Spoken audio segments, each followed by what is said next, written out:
একটি ছোট্ট শহরের গল্প, যেখানে একজন মেয়ে ছিল, তার নাম আশা। আশা বড় হতে চেয়েছিল, তবে তার পরিবার ছিল খুবই সাধারণ।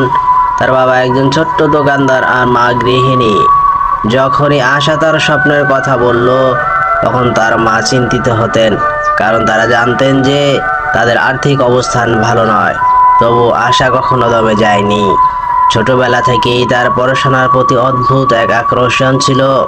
সে দিনরাত পড়াশোনা করত, চ্যালেঞ্জগুলোকে সুযোগে পরিণত করত। স্কুলে সে সময় মতো প্রথম হতো, কিন্তু কখনোই নিজের সাফল্যকে বড় করে দেখতো না। তার একমাত্র লক্ষ্য ছিল তার স্বপ্ন পূরণ করা।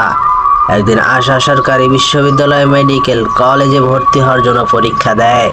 পরীক্ষার দিন সে খুবই নার্ভাস ছিল, কিন্তু সে জানতো কঠোর পরিশ্রম ফল তাকে একদিন ঠিকই মেলাবে।